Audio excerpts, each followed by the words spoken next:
Schatt Schatterton. Hello, ladies and gentle dudes. Okay, welcome back to the Schatt Schatterton show. Today we're gonna take a deep dive, dude, under the coming wave that is the XFL. Okay, and if you're curious, what is the XFL, dude? I'm curious too, cause I don't know. My assumption is, dude, it stands for Extra Fun League. Okay. And today we're going to talk about why the XFL would be extra fun, okay? From my understanding, okay, don't know a lot about it. They got some crazy rules, okay? They're going to change things up and make it more fun, okay? And I brought in two epic guests, as always, for you guys, okay? You know them, you love them, you've seen them before. The boys from Brews and Balls, Jeff and Brady. What's up, guys? What's up, Welcome to the show. Hey, Schatt. Thanks for having us on again. Oh, man. You guys are a staple, okay? Just like cheese in my diet, okay? Okay, and I am not lactose intolerant for you too, okay? So keep it coming. So listen, you guys know the topic, okay? We're talking about what are the rules of the XFL and how they differ from the NFL. Fire from the hip, boys. Let's hear it. So, you know, we got the XFL coming up. It's coming right after the Super Bowl. And one thing that the XFL has always done, or at least in their prior seasons, they've always been on the cutting edge of rules. And so I think there are a couple kind of fun rules that they have in place that are going to, speed up the game. I think that's a big thing that they're trying to do is really speed up the game. And then also just add more points on the board, right? More scoring, more fun. You know, the Extra Fun League has to have more points, right? Dude, I sure hope so, dude, because when I'm watching the NFL, which I love, okay, I get super bored, man. There are so many flags on the field, so many TV timeouts, so many, time at the play clock's long, okay? It takes forever, man. Like, I could go take a full-on dumpage and come back and still not miss a part of the game, okay? That's too long. Right. Well, so you mentioned the play clock. Right. That's one of their adjustments. They're dropping it down to 35-second play clock.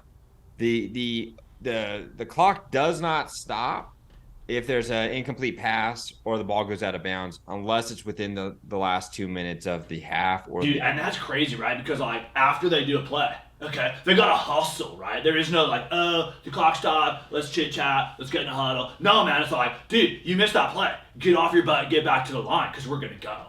Right, the clock's ticking. The other thing, and I think this is, to me, the most interesting kind of new rule that they have is extra points. So after scoring a touchdown, you're not kicking the extra point. Whoa, wait, what? Dude, whoa, run that tape back for me, dude. Okay, I need an instant replay, dude. I might have to drop a red challenge flag. Okay, there's no kicking extra points, dude. No, the thing that's kind of fun about this, and I'm just looking at their website, but they're saying, okay, if you put you have three options. You can put the ball on the 2-yard line, and if you make it, that's 1 point. You can put the ball on the 5-yard line for 2 points, or the 10-yard line for 3 points.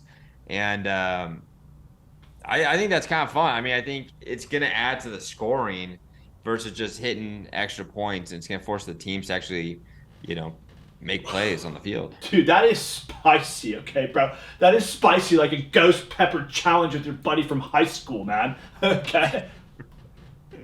It is. Dude, talk about ghost peppers, too. I'm looking at these extra point rules, Jeff, and I'm wondering what this defense awarded the same number of points for a touchdown. What does that mean? Does that mean if a pick six is a pick six and they just rule it as a touchdown, maybe they get to score extra points on it, or?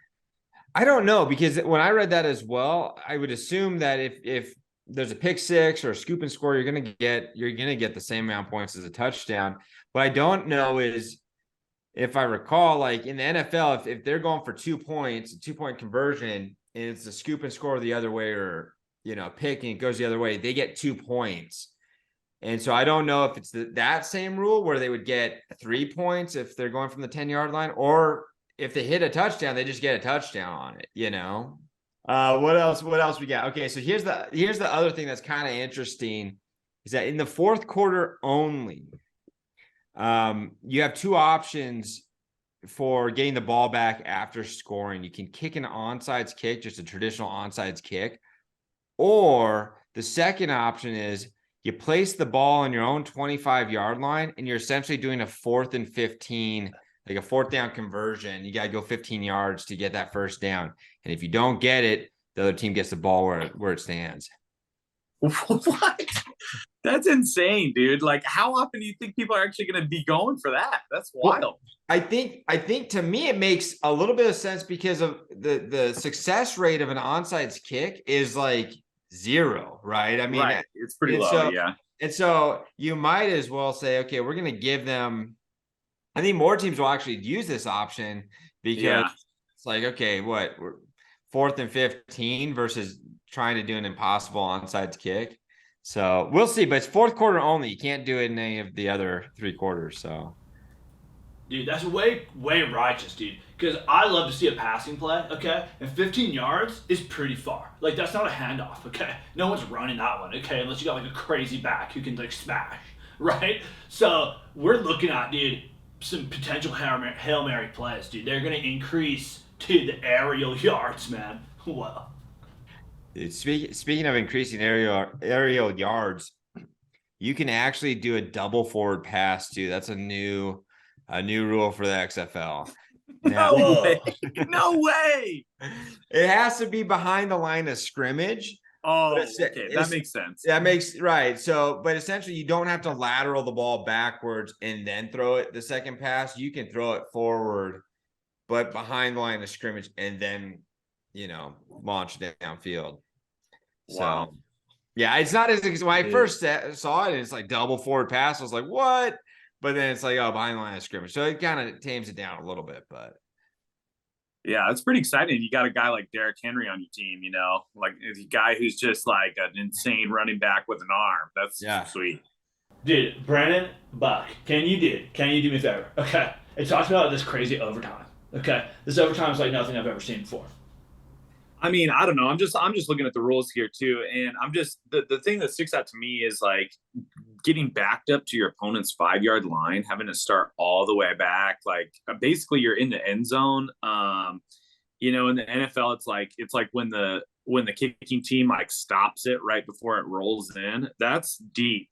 That's deep into enemy territory. And then you get three attempts with 2 points per score until the winner's decided. So it sounds like it's not going to be first to score. It's not going to be a situation where, you don't get a chance to rebuttal. It sounds like you're going to have about 3 attempts to rebuttal. And that'll be certainly exciting, especially if you have some teams who are just thrillers with some high score opportunities.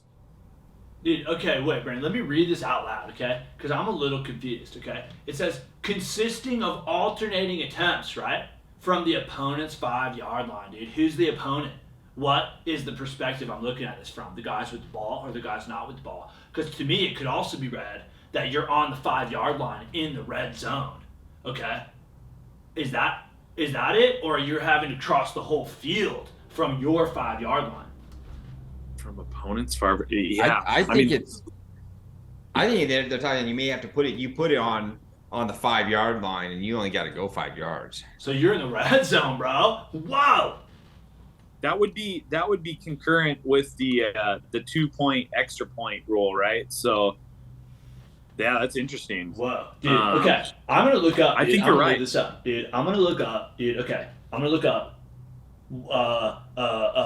Percentage of times teams make the 2-point conversion, dude. I want to know how possible it is, dude. Okay, when you get one chance from the 5-yard line, 40 and 55% significantly. Okay, various sources estimate the success rate of a 2-point conversion to be between 40 and 55%, significantly lower than that of the extra point try by the kicker. Though, basically, the higher value, expected value, achieved value, 2 points, extra point. Okay. Dude, the other thing that I think is, I don't think they're bringing back, but they had in like the OG XFL was the way they did the coin toss. Do you guys remember that? No, man. The dodgeball. The dodgeball scene. The dodgeball.